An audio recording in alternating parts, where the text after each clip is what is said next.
E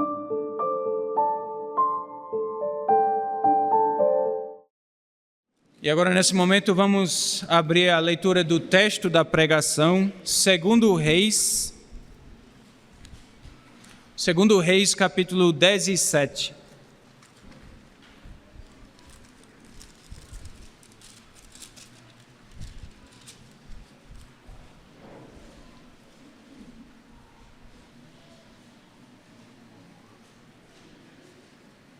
Leremos os versículos 1 até 23.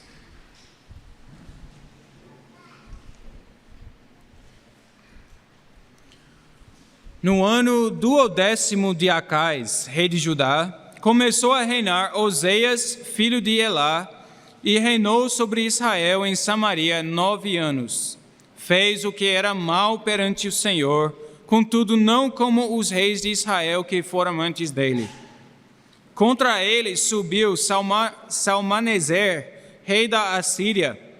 Oseias ficou sendo servo dele e lhe pagava tributo. Porém, o rei da Assíria achou Oseias em conspiração, porque enviara mensageiros a Só, rei do Egito, e não pagava tributo ao rei da Assíria, como dantes fazia, de ano em ano. Por isso, o rei da Assíria o encerrou em grilhões num cárcere. Porque o rei da Assíria passou por toda a terra, subiu a Samaria e a sitiou por 3 anos. No ano 9 de Oseias, o rei da Assíria tomou a Samaria e transportou a Israel para a Assíria, e os fez habitar em Ala, junto a Abor e ao rio Gozã, e nas cidades dos Medos. Tal sucedeu porque os filhos de Israel pecaram contra o Senhor, seu Deus, que os fizera subir da terra do Egito, de debaixo da mão de Faraó, rei do Egito, e temeram a outros deuses. Andaram nos estatutos das nações que o Senhor lançara de diante dos filhos de Israel, e nos costumes estabelecidos pelos reis de Israel. Os filhos de Israel fizeram contra o Senhor, seu Deus, o que não era reto. Edificaram para si altos em todas as suas cidades, desde as atalaias dos vigias até a cidade fortificada. Levantaram para si colunas e postes ídolos em todos os altos outeiros e debaixo de todas as árvores frondosas. Queimaram ali incenso em todos os altos, como as nações que o Senhor expulsara de diante deles. Cometeram ações perversas para provocarem o Senhor à ira, e serviram a ídolos, dos quais o Senhor lhes tinha dito: não fareis estas coisas. O Senhor advertiu a Israel e a Judá por intermédio de todos os profetas e de todos os videntes, dizendo: voltai-vos dos vossos maus caminhos e guardai os meus mandamentos e os meus estatutos, segundo toda a lei que prescrevi a vossos pais, e que vos enviei por intermédio dos meus servos, os profetas. Porém, não deram ouvidos, antes se tornaram obstinados, de dura cerviz como seus pais, que não creram no Senhor seu Deus.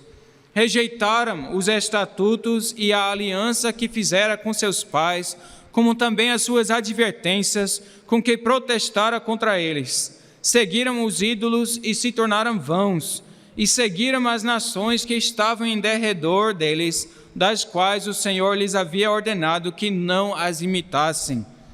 Desprezaram todos os mandamentos do Senhor seu Deus, e fizeram para si imagens de fundição, 2 bezerros. Fizeram um poste ídolo, e adoraram todo o exército do céu, e serviram a Baal. Também queimaram a seus filhos e as suas filhas como sacrifício. Deram-se à prática de adivinhações, e criam em agouros, e venderam-se para fazer o que era mal perante o Senhor, para o provocarem à ira. Pelo que o Senhor muito se indignou contra Israel e o afastou da sua presença, e nada mais ficou, senão a tribo de Judá. Também Judá não guardou os mandamentos do Senhor seu Deus, antes andaram nos costumes que Israel introduziu, pelo que o Senhor rejeitou a toda a descendência de Israel, e os afligiu, e os entregou nas mãos dos despojadores, até que os expulsou da sua presença. Pois quando ele rasgou a Israel da casa de Davi, e eles fizeram rei a Jeroboão, filho de Nebate, Jeroboão apartou a Israel de seguir o Senhor e o fez cometer grande pecado.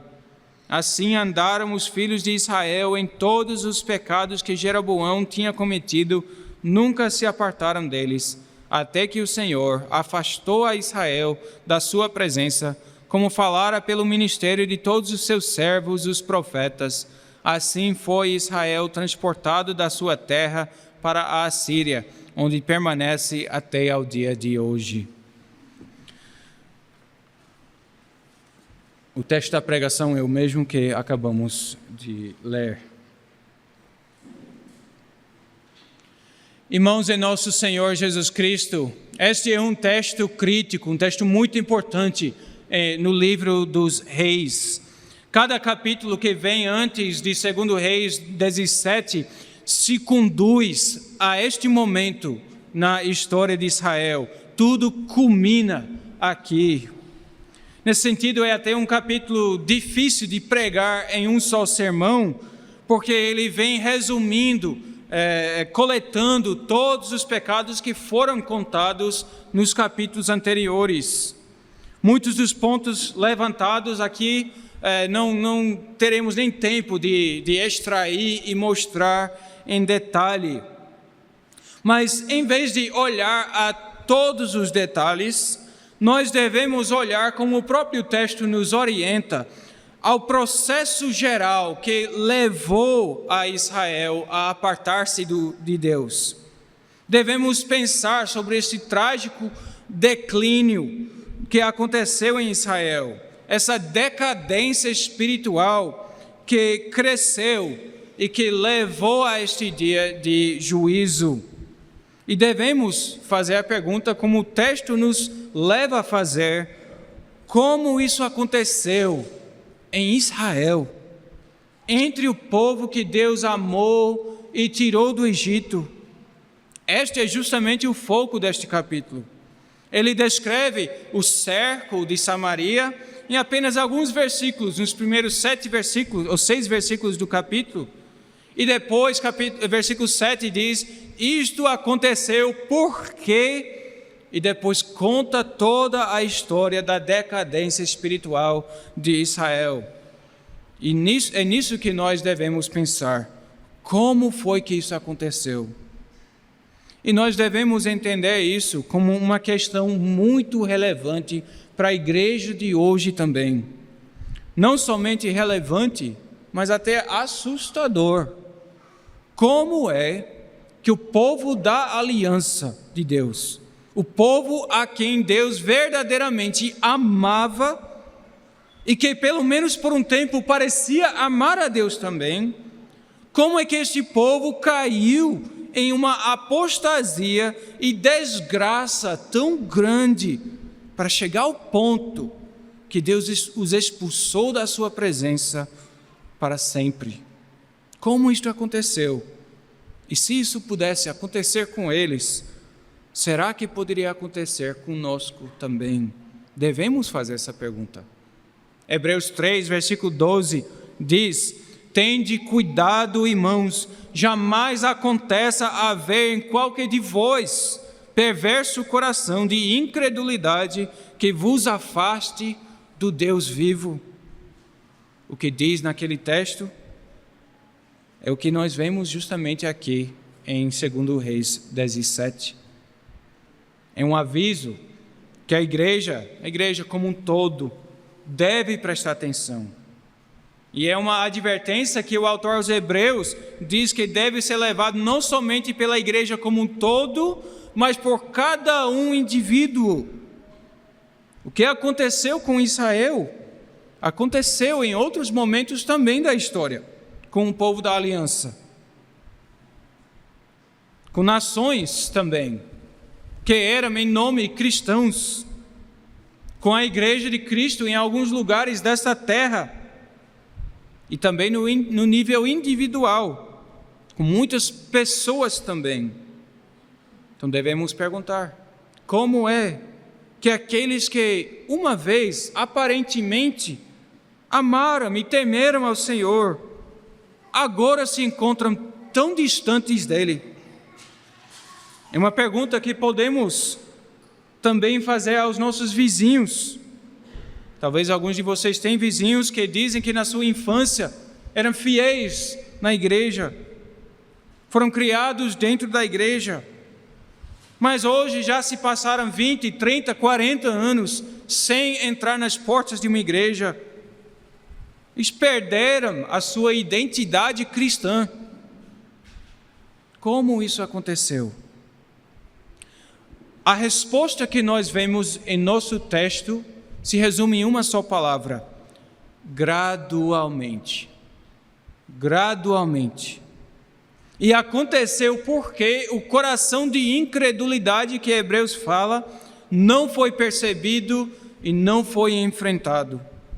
Neste caso da nação de Israel, isto aconteceu ao longo de vários séculos. E a nação continuou a deteriorar em decadência espiritual até chegarmos a este estado abismal. Certamente isto é um aviso sério para nós também. Então, como aconteceu em Israel, como eles chegaram a esse ponto, de forma resumida, podemos observar vários fatores aqui neste texto. Primeiro, eles esqueceram das obras de Deus do passado. Versículo 7. Tal sucedeu porque os filhos de Israel pecaram contra o Senhor seu Deus, que os fizera subir da terra do Egito, de debaixo da mão de Faraó, rei do Egito, e temeram a outros deuses. Esqueceram das obras de Deus. É o primeiro passo no caminho para a apostasia, é esquecer o que Deus fez por vocês, fez pela igreja no passado.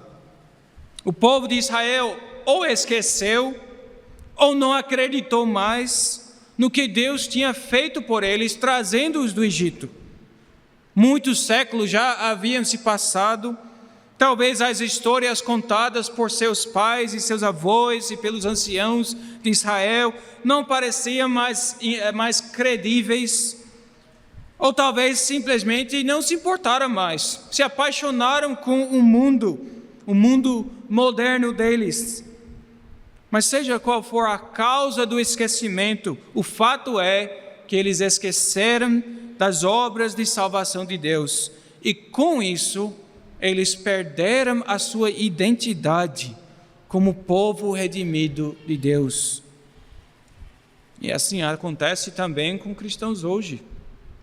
O cristão que perdeu de vista a grande salvação que foi comprada pelo sangue de Cristo por ele, que esqueceu que ele foi redimido de uma vida fútil, herdada dos seus antepassados, ele perde seu fundamento e sua identidade, e ele está flutuando em águas perigosas. Acontece de fato que com o passar dos anos, as boas novas da graça de Deus, do perdão de Deus, da nova vida que Deus nos deu, perdem um certo brilho. Isso acontece. Você se converte ao Senhor, fica muito animado por um tempo, ou entra na igreja reformada, descobre a doutrina da palavra, se anima muito, passa um período muito animado, mas acontece que as boas novas perdem um certo brilho, e assim nossos corações esfriem. Mas permitir que continuar-se no estado frio é fatal. É fatal para a sua identidade cristã. Não é à toa que um dos imperativos mais frequentes que ouvimos no Novo Testamento às igrejas foi: regozijai-vos e dai graças. Ou seja, não esqueça do que Deus fez por você. Não permita que isto perde o seu brilho. Vive no regozijar, vive dando graças ao Senhor. A gratidão pela misericórdia de Deus para conosco é o escudo mais seguro que protege a nossa fé e nos permite perseverar na graça e viver conforme essa graça. Nós somos chamados por Cristo a produzir fruto de 30, 60 e 100 por um. Mas uma memória que não mais lembra das misericórdias de Deus, um coração distraído, sufoca a nossa vitalidade, nos leva eventualmente a sermos infrutíferos. E quantas vezes isso de fato acontece? Muitos de vocês conhecem pessoas assim. Pessoas que antes pareciam cheias do Espírito, que aparentemente adoravam a Deus com alegria, que permaneciam firmes na palavra de Deus, mas que ao longo dos anos esqueceram do grande valor das boas novas do Evangelho e hoje não valoriza mais. Hoje isso já é um capítulo passado na história deles. E quantas vezes também, pensando mais corporativamente, acontece que igrejas e confederações eclesiásticas lentamente, gradualmente, esquecem de sua identidade, deixam as boas novas do Evangelho para trás, cansam desta velha história e se apaixonam por outras coisas, ativismo, causas ou simplesmente as atrações do mundo. Como isso destrói a identidade daquela igreja ou daquela confederação. Quão rapidamente isso leva à pregação de um novo e outro evangelho. Mas para o povo de Israel, se a história da libertação do Egito, se essa história é verdadeira, nunca poderia ser permitido a se tornar uma história antiquada ou irrelevante, porque é a vida de cada israelita. Todo homem, toda mulher israelita deveria ter acordado todos os dias com o primeiro pensamento na cabeça: louvado seja Deus que hoje não sou escravo no Egito, porque eu seria se não for por sua libertação. Se não for a intervenção de Deus em me tirar dali, me fazer parte de um novo povo que pertence a Ele, eu estaria ali ainda, servindo a mestres cruéis e a deuses falsos.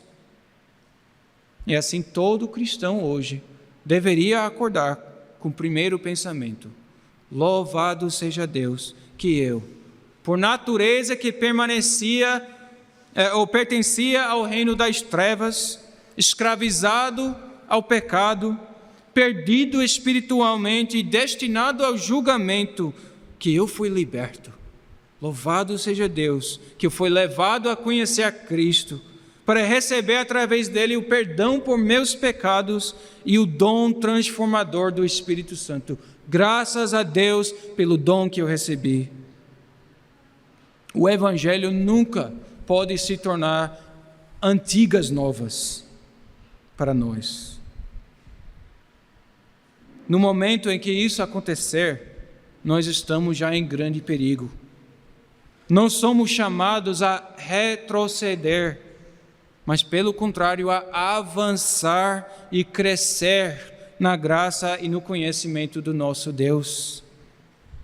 Então, como é que Israel se encontrou neste momento tão triste, tão terrível na sua história, como um povo praticamente indistinguível das nações ao seu redor, não obstante, às vezes, os nomes bíblicos que seus reis ainda usavam, que tinham o nome de Javé nos seus nomes, mas na sua prática eram indistinguíveis das outras nações. Tudo começou com eles esquecendo ou tratando de coisa barata o que Deus fez por eles. E no momento que você esquecer o que Deus fez por você, você esquece também quem você mesmo é. Você perde a sua própria identidade. Esse então é o primeiro passo para a decadência espiritual. Segundo, eles imitaram exemplos ímpios. Versículo 8. Andaram nos estatutos das nações que o Senhor lançara de diante dos filhos de Israel e nos costumes estabelecidos pelos reis de Israel. A Bíblia, desde os dias de Moisés, conta sobre este desejo de Israel de ser igual às outras nações ao seu redor. Embora Deus os tivesse separado e fez questão de dizer que eles são povo santo, separado para Deus, o povo de pertencimento exclusivo do Senhor, tudo que Israel queria era ser não diferente, não especial, mas igual às outras nações. Desde os dias dos juízes, eles adoravam os deuses dos filisteus. Nos dias de Samuel, eles pediram um rei para ser igual ou semelhante às nações ao seu redor. E agora, quando você lê o livro de Reis, você percebe que muitas vezes essa tentação perene de Israel de querer imitar as nações ao seu redor e adorar seus deuses, que eles não resistem a essa tentação. Salomão construiu templos para os deuses de suas esposas. Jeroboão criou os bezerros de ouro. Acabe e Jezabel introduziram a adoração a Baal. Os profetas denunciaram isso ao longo de séculos, mas Israel não resistiu. Oséias, um dos últimos profetas a falar durante a queda de Israel, ele falou sobre Israel como uma mulher infiel, correndo atrás de seus amantes, que são as nações ao seu redor e seus deuses. Assim, o povo de Deus esqueceu ou desvalorizou as suas bênçãos no passado, perdeu sua identidade, e não tendo identidade própria ou identidade em Deus, logo imitaram os exemplos ímpios das nações ao seu redor. O fato é, quando a graça de Deus pesa pouco para você, então a opinião e a aprovação do mundo vai pesar muito. Quando Deus é pequeno para você, o homem vai ser muito grande. Se você não temer a Deus, você vai acabar temendo ao homem. E você, irmão, você imita exemplos ímpios? Quem você admira? Quem são os seus heróis? Quem está nos cartazes que você pendura no seu quarto? Ou no seu Instagram? Quem canta as músicas que você escuta? Quem tem a sua atenção no entretenimento? Quais vozes você permite entrar na sua vida e pregar para você, não no domingo, mas ao longo da semana? Quem prega no púlpito do seu coração? Através dos livros que você lê, da música que você ouve, dos sermões ou podcast que você escuta.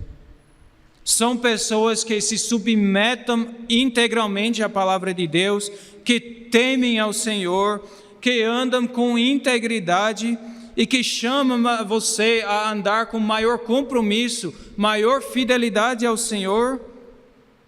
Ou será que a linguagem que eles usam, as questões que lhes interessam, os valores que eles defendem, se assemelham cada vez mais à linguagem, às questões e aos valores do mundo?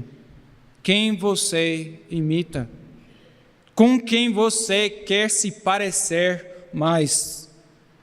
Em quais grupos você gosta de ser encontrado? Quais são os amigos, as pessoas com quem você gosta de passar tempo? Talvez vocês lembrem o que Davi disse em Salmo 16.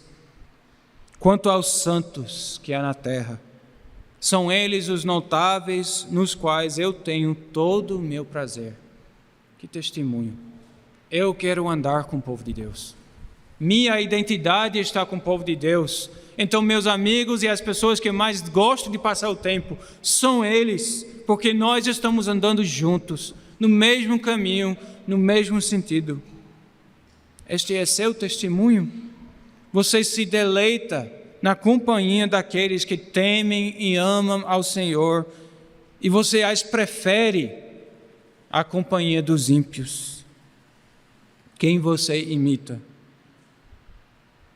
Como cristãos, é claro, nós somos chamados a imitar, primeiro e especialmente, o Senhor Cristo, acima de todos.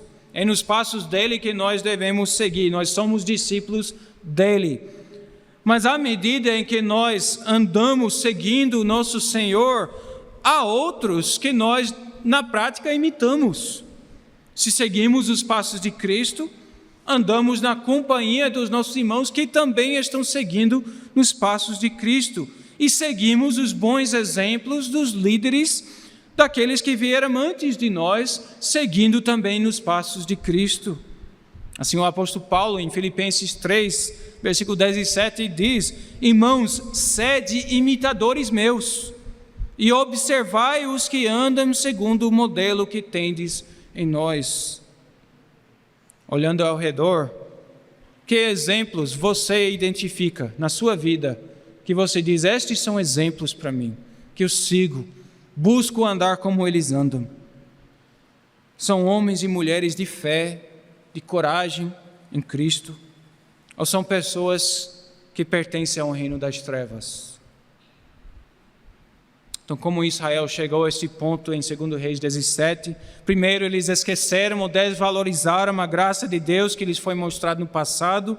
Em segundo lugar, eles seguiram exemplos ímpios. Terceiro, eles recusaram a correção divina. Versículo 13. O Senhor advertiu a Israel e a Judá, por intermédio de todos os profetas e de todos os videntes, dizendo: voltai-vos dos vossos maus caminhos e guardai os meus mandamentos e os meus estatutos, segundo toda a lei que prescrevi a vossos pais, e que vos enviei por intermédio dos meus servos, os profetas. Porém, não deram ouvidos, antes se tornaram obstinados, de dura cerviz, como seus pais, que não creram no Senhor seu Deus. Eles recusaram a correção piedosa. Nós vemos isso repetidas vezes no livro de Reis. Talvez você lembre do profeta em 1 Reis 13, que logo no início do culto aos bezerros de ouro que Jeroboão inaugurou, logo na verdade na primeira cerimônia, chega-se um profeta mandado de Judá, chega em frente do altar que Jeroboão montou e repreendeu o rei Jeroboão por isso. Talvez você lembre como Jeroboão naquele momento mandou os servos a prender aquele profeta e até sua mão murchou. Deus intervendo milagrosamente na história para testemunhar a todos os presentes e ao próprio Jeroboão: você está andando no mau caminho. O próprio Jeroboão teve que implorar o profeta para orar para Deus para restaurar a sua mão. E o que ele fez com a mão restaurada? Reconstruiu o altar que Deus quebrou. Uma obstinação do pecado. Lembra-se de como Elias confrontou Acabe e todo o povo de Israel no Monte Carmelo? Lembra-se do profeta Micaías, que repreendeu a Acabe e aos falsos profetas, e ele foi jogado na prisão por causa disso. Lembra-se de quantas vezes Eliseu chamou o povo de Israel de volta aos caminhos do Senhor, e finalmente Jeroboão tentou matar a Eliseu. Basta abrirmos as nossas Bíblias, você quase pode fazer aleatoriamente, abrindo a Bíblia, e boa chance que você encontra em uma exortação ou repreensão de um dos profetas contra Israel. E este versículo aponta ainda mais para trás, aos dias dos videntes, ou seja, os dias de Samuel, antes dos profetas. também naquela geração. Deus advertiu o povo a se arrepender. Na verdade, nós podemos voltar até o próprio Moisés, que deu uma advertência tão severa ao povo de Israel para não seguir nos caminhos das nações que Deus expulsava de diante deles, nem adorar os seus deuses. Mesmo assim, aqui nós encontramos em 2 Reis 17.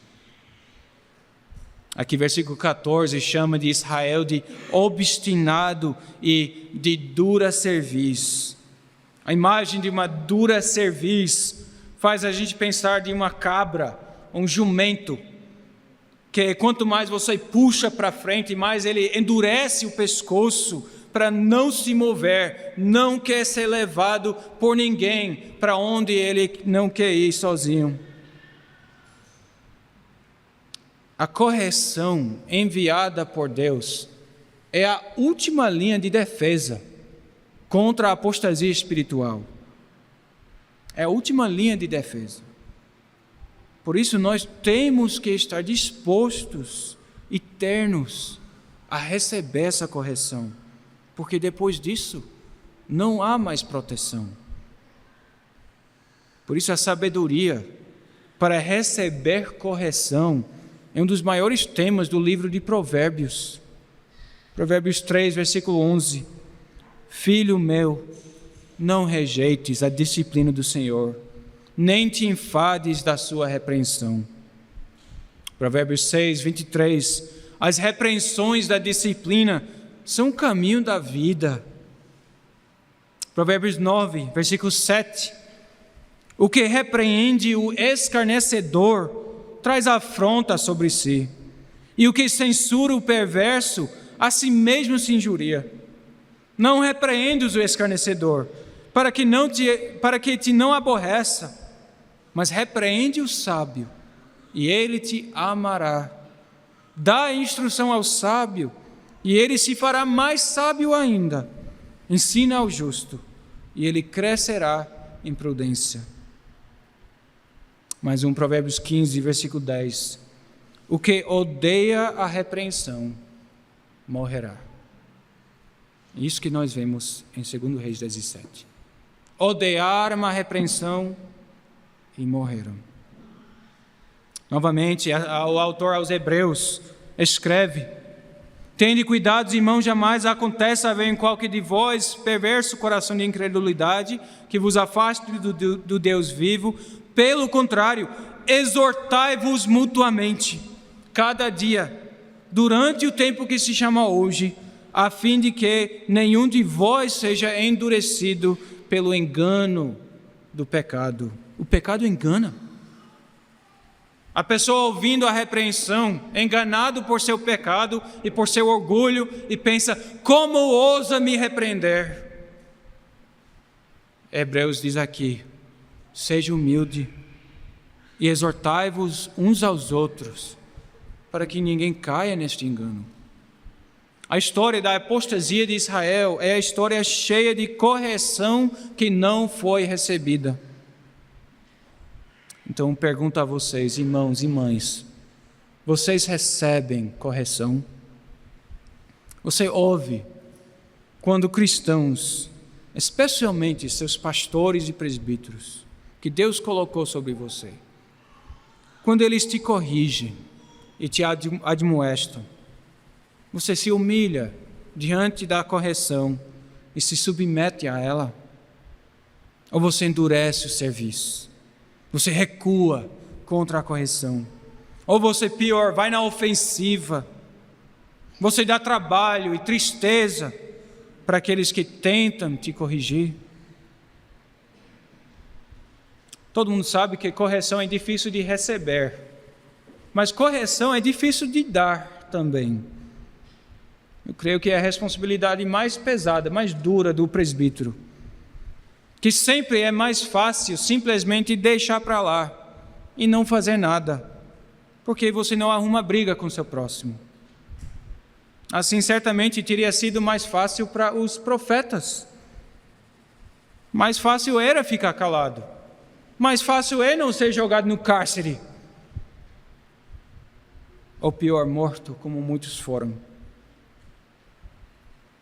Eu já tenho testemunhado isso, que às vezes os presbíteros fazem de todo o esforço para escolher palavras brandas, para não tirar conclusões precipitadas, para ouvir de fato com ouvidos abertos, e mesmo assim são recebidos com hostilidade, com oposição, com argumentos, com desculpas, com justificativas, com queixas antigas, resumindo, com uma indisposição de receber a correção que vem de Deus.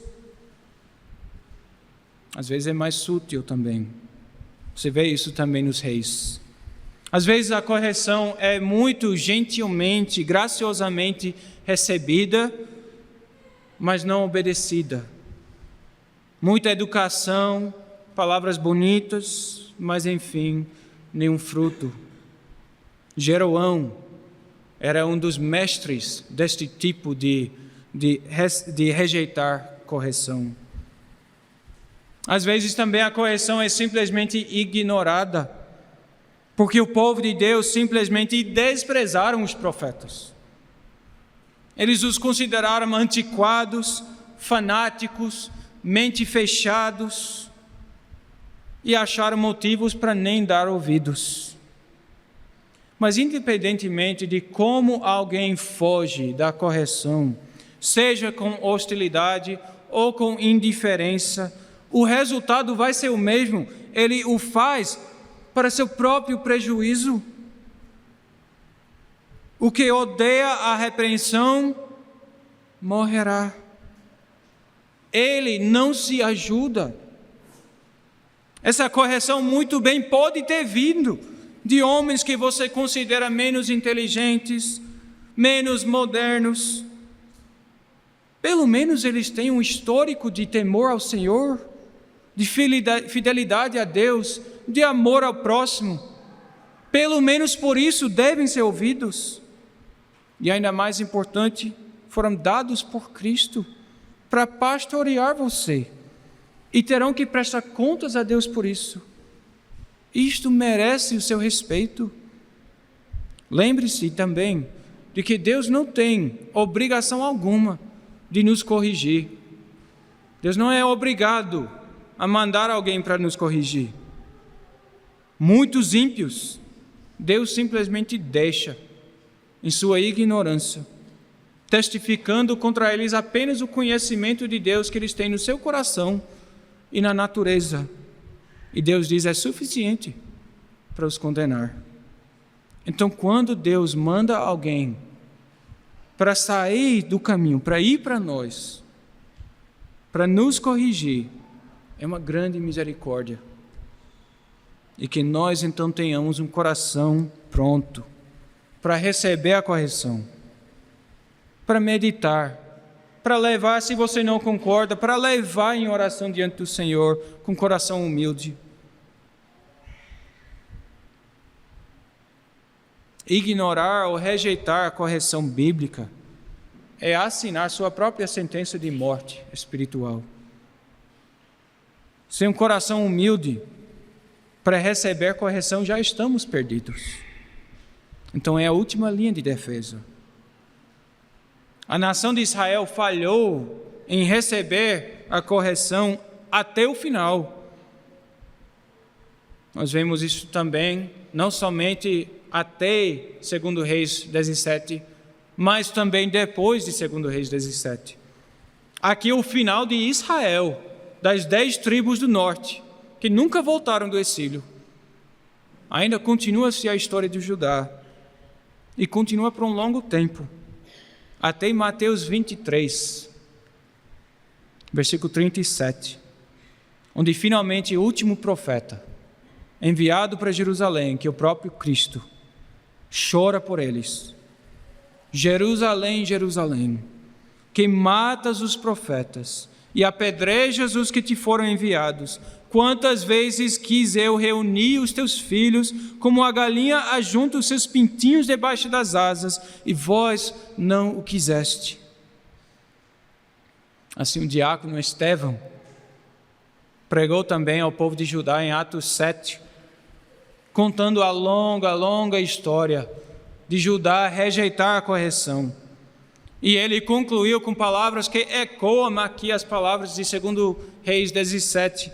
Homens de dura cerviz e incircuncisos de coração e de ouvidos, vós sempre resistis ao Espírito Santo, assim como fizeram vossos pais, também vós o fazeis. Qual dos profetas vossos pais não perseguiram? Eles mataram os que anteriormente anunciavam a vinda do justo, do qual vós agora vos tornaste traidores e assassinos, vós que recebestes a lei por ministério de anjos, mas não aguardastes. E como eles responderam? Versículo 54 de Atos 7. Ouvindo eles isto, enfureciam-se no seu coração e rilhavam os dentes contra ele e acabaram apedrejando a Estevão à morte. Como Israel chegou a este lugar tão triste, onde encontramos em 2 Reis 17, eles esqueceram, desvalorizaram as bênçãos de Deus no passado, eles imitaram exemplos ímpios, eles recusaram a correção e finalmente Deus os entregou ao seu pecado. Israel tornou-se um povo desconhecido. Seus pais, Abraão, Isaque, Jacó, não teriam nem reconhecido seus próprios filhos. Eles se tornaram indistinguíveis das nações que Deus havia expulsado de diante deles. A única dica de que eles ainda são povo de Deus estão nos nomes que permaneciam por mais gerações. Nomes com Javé, nomes que terminam com El. Mas a sua prática é a mesma prática do mundo. Houve altos construídos para culto ilegítimo em todo o país, colunas e acerim em cada colina alta e debaixo de cada árvore verdejante, junto com os prostitutos de culto feminina e masculina também, homossexual também, que acompanhavam esse tipo de culto. Eles foram atrás de falsos ídolos. E versículo 16, desprezaram todos os mandamentos do Senhor seu Deus, fizeram para si imagem de fundição, 2 bezerros, fizeram poste ídolo, e adoravam todo o exército do céu, e serviram a Baal. Também queimaram a seus filhos e suas filhas como sacrifício. Deram-se à prática de adivinhações e criam em agouros, e venderam-se para fazer aquilo que era mal perante o Senhor, para o provocarem a ira. Irmãos, aqui está a realidade. Se não estivermos vigilantes e ativamente vivendo na graça do Evangelho, se não estivermos vivendo isso, a apostasia espiritual será gradual e inevitável. É isso que Hebreus diz. Tende cuidado, jamais aconteça haver em qualquer de vós perverso coração de incredulidade que vos afaste do Deus vivo. Agora você talvez pergunta, mas nós reformados, nós não cremos na perseverança dos santos? Sim, de fato, aqueles a quem Deus escolhe, em quem Deus opera a verdadeira fé, Ele não permite que se afastem para sempre. Mas aqueles a quem Deus escolhe podem ser identificados justamente como aqueles que, por causa da sua fé, por causa do temor que eles têm para Deus, constantemente vigiam e, ouvindo correção, respondem, agradecem a Deus e respondem com seriedade e obediência. Sua vigilância, sua humildade ao ouvir correção, seu arrependimento são justamente os meios que Deus opera neles para os preservar até o fim. Mas tem muitos que acreditam ser salvos, porque pensam, uma vez salvo, sempre salvo, e não vigiam, não zelam, não recebam correção. E assim, este coração de qual Hebreus fala, o coração incrédulo e mau, é permitido endurecer a tal ponto que eles nem sequer reconhecem mais quem eles são. E realmente perdem a herança que era deles. Não é possível cair da eleição, mas é possível quebrar a aliança de Deus e afastar-se do Deus vivo. E a lista de igrejas, de denominações, de cristãos individuais que fizeram isso, não é uma lista curta. Hebreus diz: tome cuidado, esteja atento e seja humilde. O triste final da história de Israel é que uma vez que eles foram finalmente indistinguíveis das outras nações ao redor, Deus os expulsou da sua vista. Versículo 18.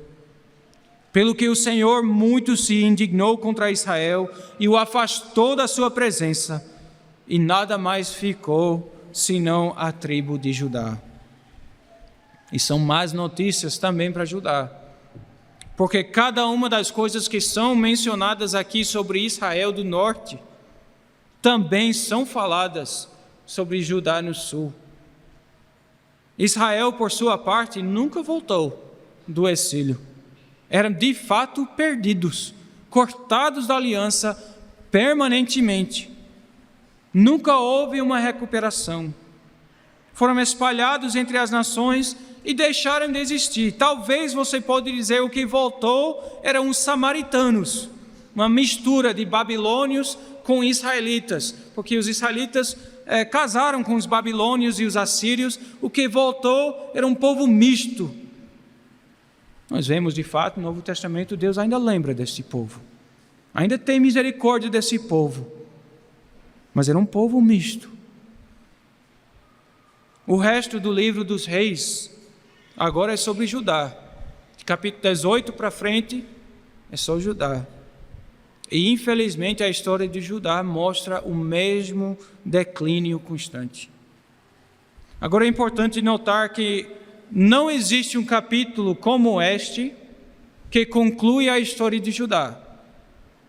O último capítulo de Reis, capítulo 24, fala sobre o exílio de Judá na Babilônia, mas termina com a lembrança de Deus do último rei que foi jogado lá na cárcere, que Deus lembra dele e que futuramente também o imperador da Babilônia também lembrou dele. Não tem um capítulo como este. E isto porque Deus fez uma promessa a Davi que Deus pretende guardar, não obstante os pecados de Judá. Ao olharmos para a história de Israel, nós vemos a desesperança da nossa condição humana e vemos isso também em Judá. Até mesmo o próprio povo de Deus não consegue se livrar do seu pecado, não consegue desviar do seu mau caminho.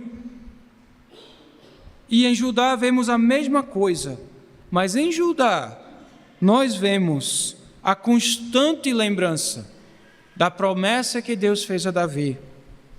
Eu não contei aqui, mas se você ler o livro de Reis, você vai ver isso repetidas vezes. Quando se trata de Judá, Deus ainda teve misericórdia por causa da promessa que Deus fez a Davi. Judá não foi expulso para sempre. Diferente de Israel, eles retornaram depois de 70 anos no exílio. Olhando a fidelidade de Deus, nós vemos Ele opera todas as coisas para levar as promessas ao seu cumprimento, mesmo que seu povo seja pecador.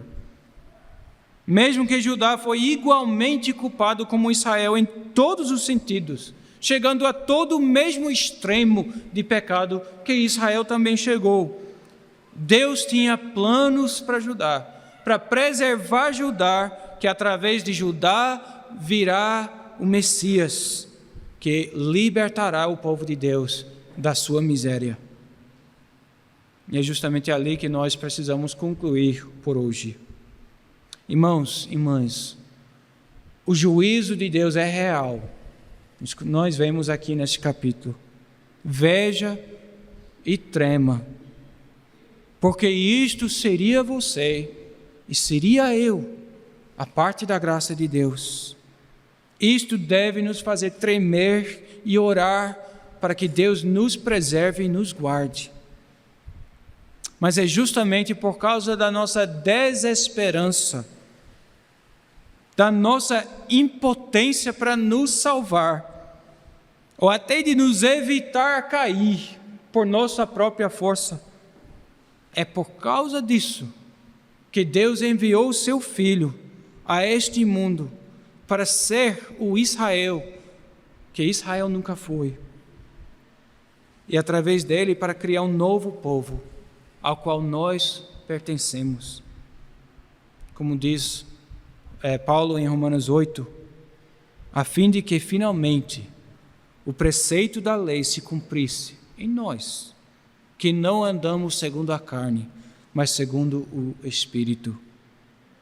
E é por isso que no final das contas, este livro de Reis foi escrito para direcionar os nossos olhos a Cristo, para que possamos conhecer, por um lado, a desesperança da nossa condição natural, e também para nos levar a fugir a Deus, o único que pode salvar seu povo e renovar seu povo com seu Espírito. Então, irmãos, nós temos o privilégio de ler este livro, por triste que seja, de ler este livro como aqueles que já conhecem como a história termina, que já conhecem a redenção em Cristo. Deus nos trouxe destas trevas para a luz em Cristo. Nos fez pertencer a Ele e perdoou estes nossos pecados. E isso significa que o fracasso que vemos aqui não é o final da nossa história. Não é o final da nossa história. A luta da fé na qual você está engajada pelo poder do Espírito é uma luta esperançosa, que você sabe, Deus está operando em mim e Deus não desiste de suas obras. É possível conquistar a carne, não por sua força, mas por Deus que está em você. É possível crescer na graça e não retroceder. E assim, tremendo ao ver o que aconteceu em Israel, vamos nós, pelo poder do Espírito, ficar sempre perto da graça de Deus, jamais esquecendo, guardando nós mesmos, porque Deus está nos guardando, para que este coração incrédulo que existia neles não existisse em nós, ou que, na medida que existe, que seja confrontado e conquistado, para que nós não caímos da graça. Cuide-se, para não esquecer do que você recebeu de Deus em Cristo, mas todos os dias regozije-se nesta graça e dai graças a Deus por isso. Observe cuidadosamente a quem você imita e de quem você busca a aprovação, e cuide-se para receber a correção com humildade e seriedade, como sendo presente de Deus e como a última linha de defesa contra a apostasia. E assim, finalmente, irmãos, com alegria e confiança, entreguem-se ao cuidado de Deus, que Ele cuida de vós, que em Cristo sim te ama e é capaz de fazer você perseverar até o fim. Judas conclui a sua carta, a carta de Judas, nessa esperança. Ora, aquele que é poderoso para vos guardar de tropeços e para vos apresentar com exultação, imaculados diante da sua glória, ao único Deus, nosso Salvador, mediante Jesus Cristo, Senhor nosso, glória, majestade, império e soberania, antes de todas as eras e agora e por todos os séculos. Amém.